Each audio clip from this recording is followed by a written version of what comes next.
Hello guys, ఎలా ఉన్నారు? ఈ వీడియోలో తన చివరి క్షణం వరకు హిందువుల కోసం పోరాడి మన సనాతన ధర్మాన్ని కాపాడిన మహారాజు ఛత్రపతి శివాజీ మహారాజ్ గురించి మరియు ఒక గొప్ప వీరుడికి పుట్టి వీరమరణం పొందిన ఇంకొక వీరుడు ఆయనే ఛత్రపతి శివాజీ వారసుడు శంభాజీ మహారాజ్ గురించి తెలుసుకుందాం. వీడియో ఎక్కడ స్కిప్ చేయకుండా ఎండ్ వరకు చూడండి. Let's get into video. భారతదేశ చరిత్రలో ఒక సువర్ణ అధ్యాయం రాయాలి అంటే ఛత్రపతి శివాజీ మహారాజ్ పేరు తప్పగా ఉంటుంది. ఆయన పేరు తీసుకుంటే హిందువుల్లో ఓ ఉత్సాహం, గర్వం ఉట్టిపడుతుంది.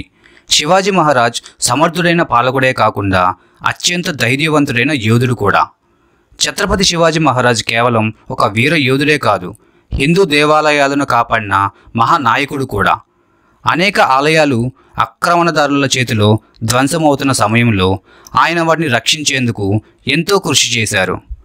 శివాజీ తన పరిపాలనలో హిందూ ఆలయాలను సంరక్షించేందుకు ప్రత్యేకంగా చర్యలు తీసుకున్నారు. ఆయన రాజ్యంలో ఏ ఆలయానికి నష్టం జరిగేందుకు అవకాశం లేకుండా కట్టుదిట్టమైన ఏర్పాట్లు చేశారు. ఆయన హిందూ మతాలు, పీఠాలను, పూజారులను ఆదరించి వారికి అనేక వరాలు అందించారు. ఆ సమయంలో చాలా హిందూ దేవాలయాలు ఆక్రమణదారుల చేతిలో నాశనమయ్యాయి. వాటిని తిరిగి నిర్మించేందుకు శివాజీ మహారాజ్ స్వయంగా సహాయం చేశారు. ఆలయాలకు భూదానం చేసి పూజా విధులు నిర్బంధంగా కొనసాగేలా చేశారు. అలా అనేక హిందూ ఆలయాలు ఆక్రమణదారుల చేతులు ధ్వంసమయ్యాయి. ఆ కాలంలో ఉత్తర భారతదేశంలోని చాలా ప్రాంతాల్లో మసీదులు నిర్మించేందుకు హిందూ దేవాలయాలను ధ్వంసం చేశారు. కానీ శివాజీ మాత్రం ధ్వంసమైన ఆలయాలను తిరిగి నిర్మించేలా చర్యలు తీసుకున్నారు. జ్యోతిర్లింగ ఆలయం, తులజాపూర్ భవానీ దేవాలయం, త్రయంబకేశ్వర్ ఆలయం, కాశీ ఆలయం, తమిళనాడులోని అరుణాచలం ఆలయాల పునర్నిర్మాణానికి ఆయన విశేషంగా కృషి చేశారు. హిందూ దేవాలయాలను రక్షించేందుకు, హిందూ సాంప్రదాయాలను నిలబెట్టేందుకు ఆయన మొఘల్ సామ్రాజ్యాన్ని ఎదిరించారు. ఆయన పాలనలో హిందూ మత ఆచారాలు, పండుగలు స్వేచ్ఛగా నిర్వహించేలా ప్రత్యేకంగా చర్యలు తీసుకున్నారు. శివాజీ మహారాజుకు భవానీ మాతపై అపారమైన భక్తి ఉండేది. ఆయన చేసే ప్రతి కార్యానికి ముందు భవానీదేవిని ప్రార్థించేవాడు. ఆయన ధరించిన రాజమౌళిని కూడా భగవతికి అర్పించారని చరిత్ర చెబుతోంది. ఆయన ధైర్యం, భక్తి, పరాక్రమం నేటికి కోట్లాది హిందువులకు గర్వకారణంగా ఉంది. హరహర మహాదేవ్ అనే నినాదంతో శత్రువులను ఎదుర్కొన్న శివాజీ మహారాజ్ యుగ యుగాల పాటు హిందువుల గుండెల్లో చెరగని చిరునామాగా నిలిచిపోయారు. ఛత్రపతి శివాజీ గారి ఆశయాలను ముందుకు తీసుకెళ్లే సత్తా ఉన్న ఏకైక వ్యక్తి ఆయన వారసుడు శంభాజీ మహారాజ్. కానీ ఆయన జీవితంలో తన వాళ్ళ వల్లనే ఎలా మోసపోయారో తెలుసా? ఆయన చనిపోయాక రాజ్యానికి, ఆయన కుటుంబానికి ఏమైందో తెలుసా? ఛత్రపతి శివాజీ మొదటి భార్య పేరు సాయిబాయి. ఆమెకు పుట్టిన కొడుకే శంభాజీ మహారాజ్. మొదటి భార్య చనిపోవడంతో ఆయన రెండవ పెళ్లి చేసుకున్నారు. రెండవ భార్య పేరు సోయిరాబాయి. ఆమెకు పుట్టిన కొడుకు రాజారాం మహారాజ్. అయితే సోయిరాబాయికి తన కొడుకు రాజారాం రాజ్యానికి రాజు అవ్వాలని ఆశ. శివాజీ మహారాజ్ 1680లో ఆరోగ్యం బాగోలేక చనిపోయారు. ఆ తరువాత శంభాజీ మహారాజే రాజ్యానికి రాజు అయ్యారు. ఎందుకంటే ఆయన చావా అంటే పులిబిడ్డ అని అర్థం. శివాజీ మహారాజ్ చనిపోయాక ఔరంగజేబ్ ఈజీగా మరాఠీ సామ్రాజ్యాన్ని గెలుచుకోవచ్చు అనుకున్నాడు. కానీ శంభాజీ మహారాజ్ తన సైన్యం చిన్నదే అయినా ఎన్నోసార్లు వాళ్ళని తరిమి కొట్టారు. దాంతో తనని ఎలా అయినా చంపాలి అని ఔరంగజేబ్ అనుకున్నాడు. శంభాజీ మహారాజ్ భార్య యేసుబాయి, వాళ్ళ కొడుకు షాహు మహారాజ్.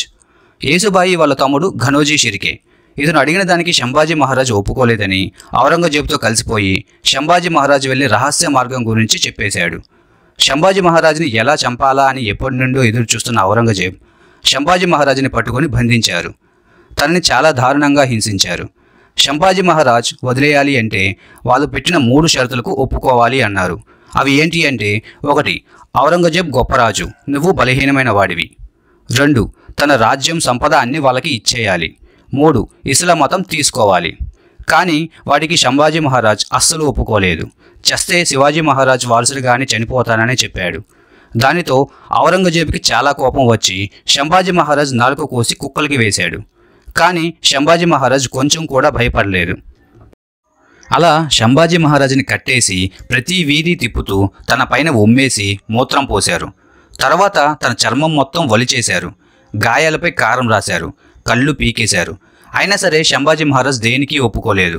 అలా రోజుకి ఒక భాగం కోస్తూ 40 రోజులు నరకం చూపించారు. కానీ శంభాజీ మహారాజ్ వెనుతిరగలేదు.